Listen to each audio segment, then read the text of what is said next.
Hey guys, Nick2, how do you do? This video is going to go over my knife belt that I made, and hopefully I can fit it in the frame. Um, if if not, I'm going to be posting attaching another video at the end of this part, showing me wearing the belt and how I wear it and stuff. So here's the belt. Make it smaller. Hand this up over here. It is made out of vegetable tan leather. I got a big strip of it and cut it to the size I like, and then did a little decorating. On the back here I put Woo Metal Works, and then I did a little stamping, but I did it dry. I'm really new to leatherworking. This is the first project I did, and so I didn't know anything before this. And what I think you're supposed to do is wet the leather before you stamp it. Yeah, I was having a tough time with this stamp and it wasn't working well. So next time I'll know to wet the leather. And then I used the little groover tool and made some grooves down the rest of it. And then came to the end like that.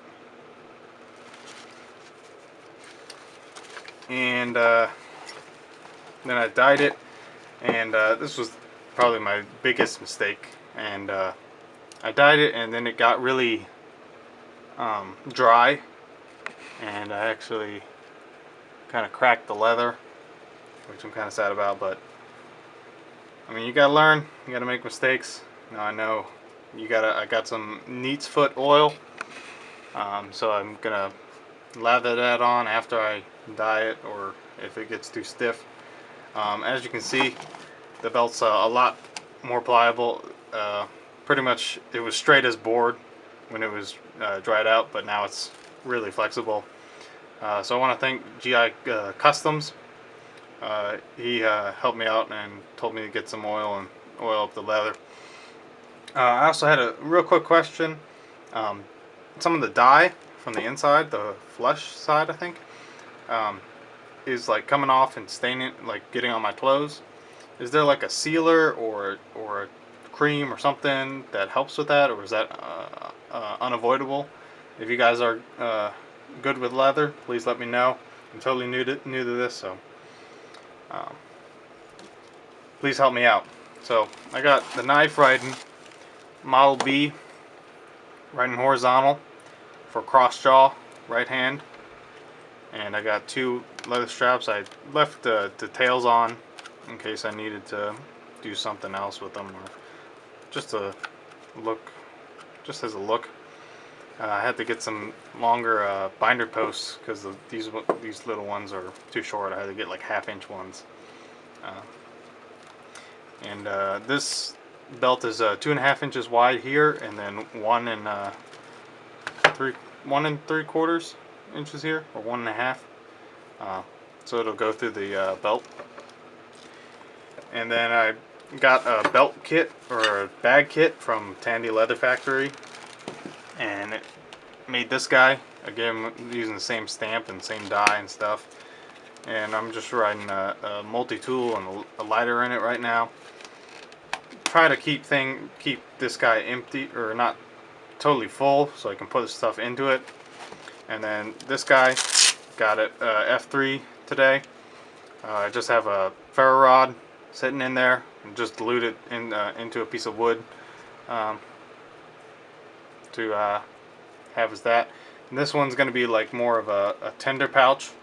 So if you're walking along, you find a good piece of tender, and you just stuff it in there with the fire steel, so that when you're ready to make a fire, you just pull everything out of that pocket and you're ready to go. This one's more utilitarian.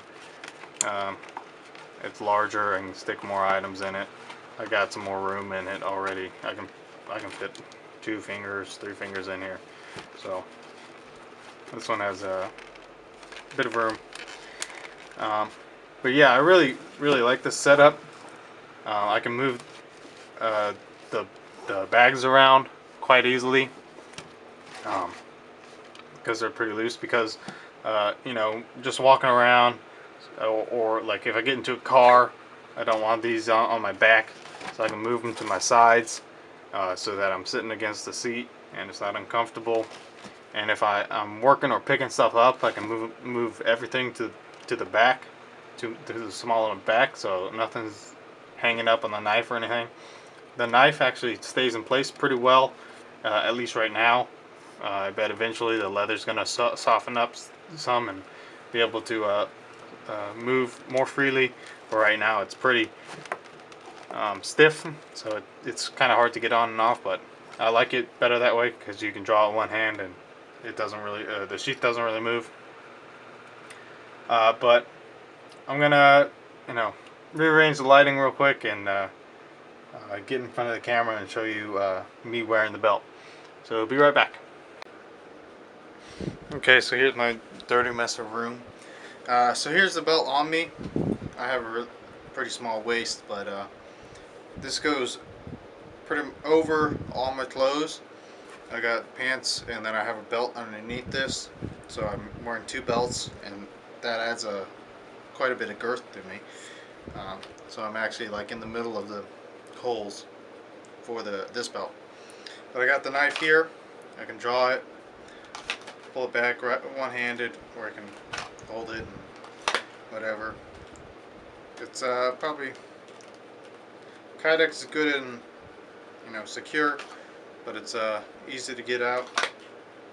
And then I got the small pouch over here, and I can just stuff tinder or whatever I need to get in there. Got the fire rod in there. That closes down really easy. And then I got this pouch. I can move it around, and it's got a snap, so I can move these however I want, whatever is necessary. And if I need to, if I'm working, I can move this guy to the back so nothing's in the way. I got no snags over here, and then I can move it back, be able to draw it and cut whatever I need to cut, and put it back really easy. And you can draw it reverse grip or whatever. So I really like it. Let me know what you think. I might offer something like this if you're interested. It takes a lot of work, as some of you might know if you work with leather. But let me know what you think. I really like it. You can see some of the dye coming off on this shirt. It's not too big a deal. But if you know anything about that, how to prevent that, please let me know. I'm always willing to learn. So, keep your knife sharp, your mind sharper. I'm Nick with 2. Thanks for watching, guys.